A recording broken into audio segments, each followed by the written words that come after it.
punk with the pants. Punk with the punk with the punk with the pants. Punk with the punk with the punk with the pants. Pants.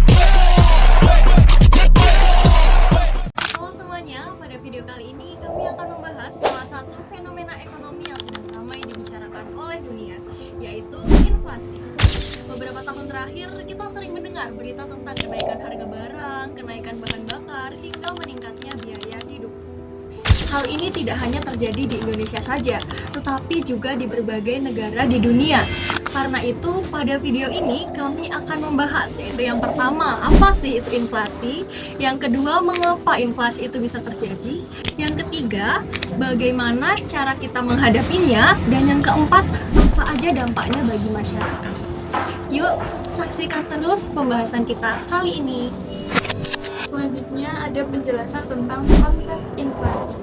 Inflasi adalah kenaikan harga barang dan jasa secara umum dan terus-menerus dalam suatu periode waktu tertentu.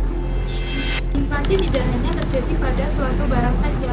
Inflasi terjadi ketika banyak barang dan jasa mengalami kenaikan harga secara bersamaan.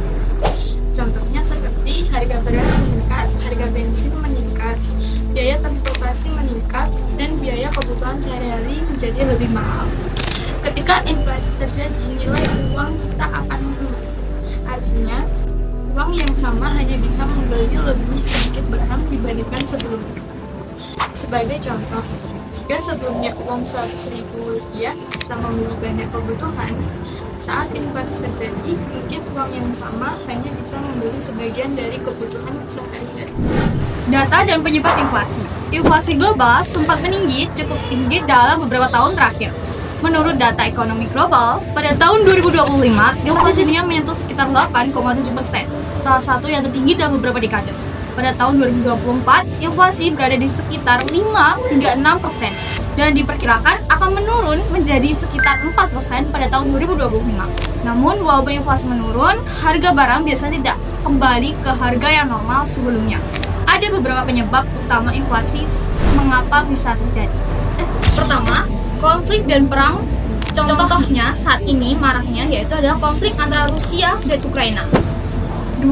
Gangguan rantai pasok global, pandemi dan konflik internasional menyebabkan produksi dan distribusi barang menjadi terganggu. Akibatnya, jumlah barang menjadi lebih sedikit sementara permintaan tetap tinggi. Hal ini menyebabkan harga barang terus meningkat. Ketiga, kenaikan harga energi seperti minyak sangat berpengaruh terhadap ekonomi.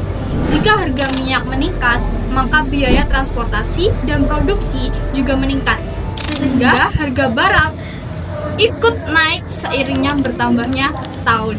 Nah, berikut dampak dari inflasi, yaitu inflasi memiliki dampak yang cukup besar bagi masyarakat, nah terutama masyarakat dengan pendapatan tetap.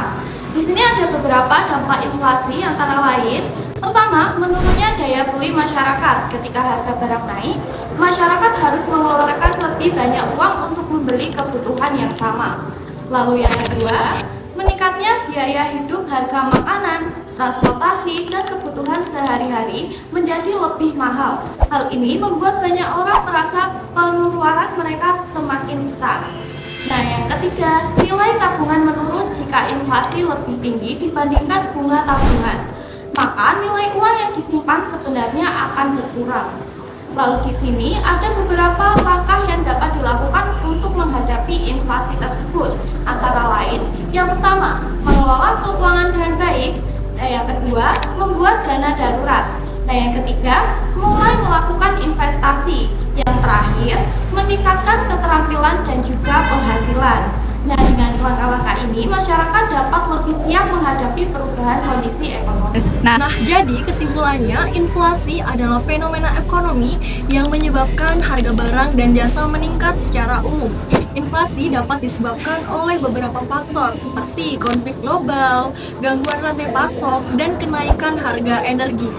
Walaupun inflasi tidak bisa sepenuhnya dihindari, kita dapat mempersiapkan diri dengan pengelolaan keuangan yang lebih baik.